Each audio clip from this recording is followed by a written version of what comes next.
ہیں تیرے چاہنے والے، یہ کیا کم ہے تیرے ہاتھ سے ہاتھوں میں جام آیا، اور مزہ جب ہے مقام خلد پر جسنم نصیر آئے، کہے رضوان رستہ دو محمد کا غلام آیا۔ کچھ بخت عمر لوگ جو حضور لہتیت و سنات ذکر دیا محفلان دا انعقاد کرینے، اور خوش بخت عمر لوگ جو ایسی محفلان دے اندر حاضر تھی۔ حضور نے فرمایا صحابہ کرام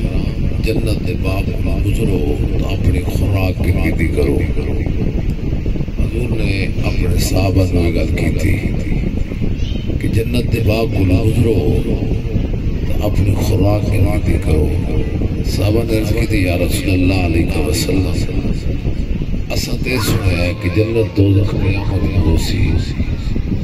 جڑے اچھے کام کرے سن جنت چلے ویسے، جڑے اچھے کام نہ کرے سن وہ دوزخ چلے سن۔ دنیا جی کوئی مقام جنت دا باغ ہے،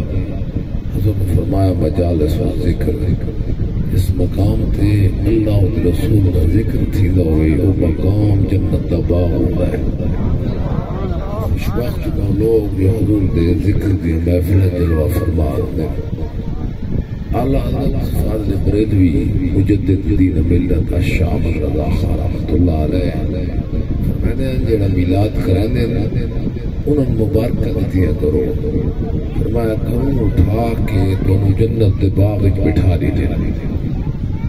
حضور دے ذکر دی محفل، حضور دی یاد دی محفل جنت دا باغ ہوتی ہے۔ ابن ماجہ دی حدیث ہے فرشتیاں دی جماعت ہے جنہاں دی ڈیوٹی لگی ہے زمین تے جس مقام تے بھی اللہ و رسول دے ذکر دی محفل ہوئے، فرشتے دی وہ جماعت اس محفل شریف ہوئے دی ہے، اور ان محفل والا تے اپنی رحمت دے پراں دا سایہ کرے دی ہے، اور محفل دے اختتام تک فرشتے دی وہ جماعت اس مقام تے موجود رہنی ہے، اور جس ویلے وہ محفل ختم ہو دی ہے اور اللہ ہی دی جماعت جس ویلے واپس میں دی ہے، پہلے آسمان دے فرشتے سوال کہ دنیا تے گیا ہے خدا دے بندے کی پہ کرینے ہیں، وہ دسینے ہیں فلانے شہر فلانی بستی فلانے گھر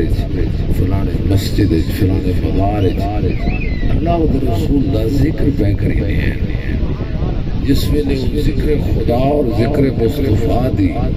گل سننے نو فرشتے زور نال تسبیح بلند کرتے اللہ اکبر آتے،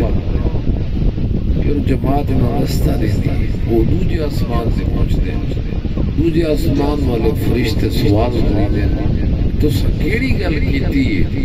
کہ پہلے آسمان کے فرشتیاں نے اللہ دا نام بلند کیتا ہے، وہ دسینے زمین تے گیا سے زمین تے انساناں دا اللہ دے بندیاں دا حال دسے سی، وہ پوچھتے نو کی حال آئی جس نو سن کے انہاں تسبیح بلند کیتی ہے، تو عرض کریں کہ ایسا ڈٹھا ہے فلانے شہر فلانے مقام تے